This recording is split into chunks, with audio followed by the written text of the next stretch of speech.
Society today is composed of a series of institutions.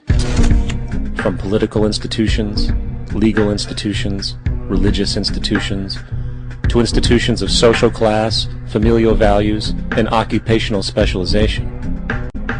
Yet, of all the social institutions we are born into, directed by, and conditioned upon, there seems to be no system as taken for granted and misunderstood as the monetary system. Taking on nearly religious proportions, the established monetary institution exists as one of the most unquestioned forms of faith there is. How money is created, the policies by which it is governed, and how it truly affects society are unregistered interests of the great majority of the population. In a world where 1% of the population owns 40% of the planet's wealth, in a world where 34,000 children die every single day from poverty and preventable diseases, and where 50% of the world's population lives on less than $2 a day, one thing is clear: something is very wrong. And whether we are aware of it or not, the lifeblood of all of our established institutions, and thus society itself, is money. Therefore, understanding this institution of monetary policy is critical to understanding why our lives are the way they are. Unfortunately, economics is often viewed with confusion and boredom. Endless streams of financial jargon coupled with intimidating mathematics quickly deters people from attempts at understanding it. However, the fact is, the complexity associated with the financial system is a mere mask, designed to conceal one of the most socially paralyzing structures humanity has ever endured. A number of years ago, the Central Bank of the United States, the Federal Reserve, produced a document entitled Modern Money Mechanics. This publication detailed the institutionalized practice of money creation as utilized by the Federal Reserve and the web of global commercial banks it supports. On the opening page, the document states its objective. The purpose of this booklet is to describe the basic process of money creation in a fractional reserve banking system. It then proceeds to describe this fractional reserve process through various banking terminology, a translation of which goes something like this. The United States government decides it needs some money, so it calls up the Federal Reserve and requests, say, $10 billion. The Fed replies, saying, sure, we'll buy $10 billion in government bonds from you. So the government takes some pieces of paper, paints some official-looking designs on them, and calls them treasury bonds. Then it puts a value on these bonds to the sum of $10 billion and sends them over to the Fed. In turn, the people at the Fed draw up a bunch of impressive pieces of paper themselves, only this time calling them Federal Reserve notes, also designating a value of $10 billion to the Fed. The Fed then takes these notes and trades them for the bonds. Once this exchange is complete, the government then takes the $10 billion in Federal Reserve notes and deposits it into a bank account. And upon this deposit, the paper notes officially become legal tender money, adding $10 billion to the U.S. money supply. And there it is. $10 billion in new money has been created. Of course, this example is a generalization, for, in reality, this transaction would occur electronically, with no paper used at all. In fact, only 3% of the U.S. money supply exists in physical currency. The other 97% essentially exists in computers alone. Now, government bonds are, by design, instruments of debt, and when the Fed purchases these bonds, with money it essentially created out of thin air, the government is actually promising to pay back that money to the Fed. In other words, the money was created out of debt. This mind-numbing paradox of how money or value can be created out of debt or a liability will become more clear as we further this exercise. So, the exchange has been made and now $10 billion sits in a commercial bank account. Here's where it gets really interesting. For as based on the fractional reserve practice, that $10 billion deposit instantly becomes part of the bank's reserves, just as all deposits do.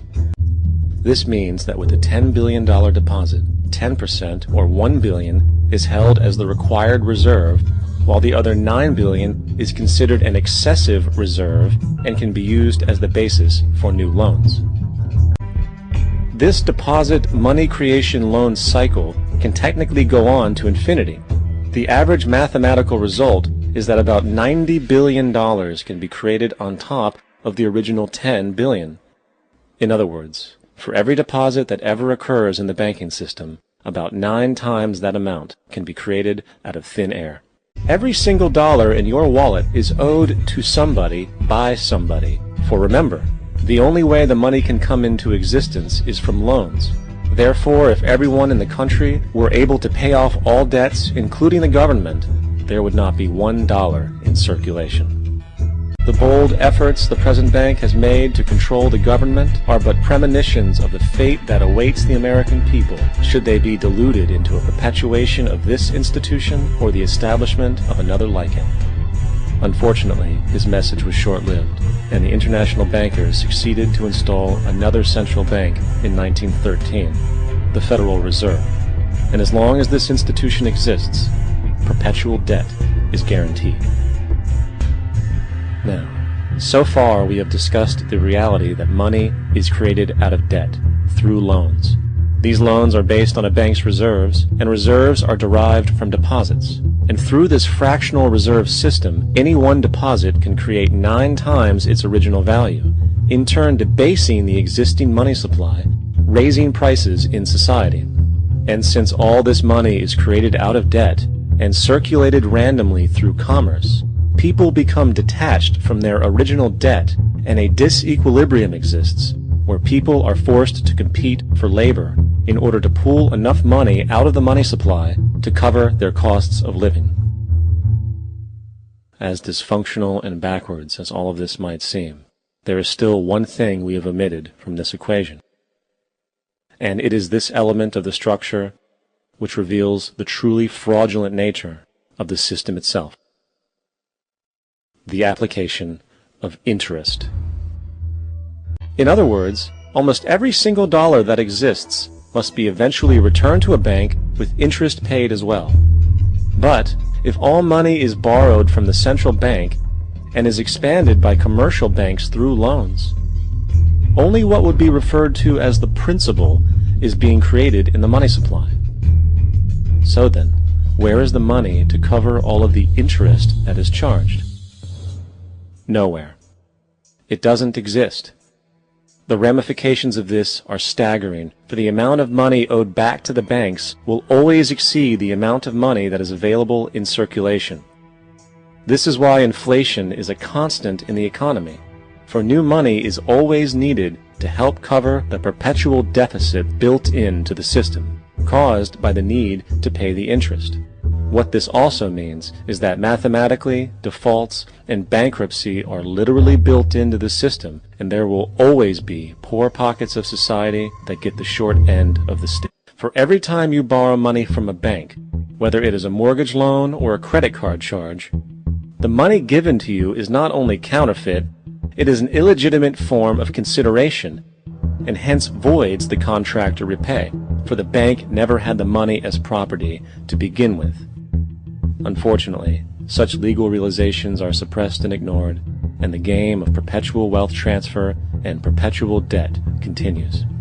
And this brings us to the ultimate question: why? A fractional reserve policy perpetrated by the Federal Reserve, which has spread in practice to the great majority of banks in the world, is, in fact, a system of modern slavery. Think about it. Money is created out of debt. And what do people do when they are in debt? They submit to employment to pay it off. But if money can only be created out of loans, how can society ever be debt-free? It can't. And that's the point. And it is the fear of losing assets coupled with the struggle to keep up with the perpetual debt and inflation inherent in the system, compounded by the inescapable scarcity within the money supply itself, created by the interest that can never be repaid, that keeps the wage slave in line, running on the hamster wheel with millions of others, in effect powering an empire that truly benefits only the elite at the top of the pyramid.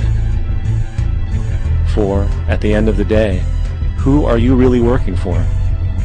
The banks. Money is created in a bank and invariably ends up in a bank. They are the true masters, along with the corporations and governments they support. Physical slavery requires people to be housed and fed. Economic slavery requires people to feed and house themselves. It is one of the most ingenious scams for social manipulation ever created, and at its core, it is an invisible war against the population. Debt is the weapon used to conquer and enslave societies, and interest is its prime ammunition.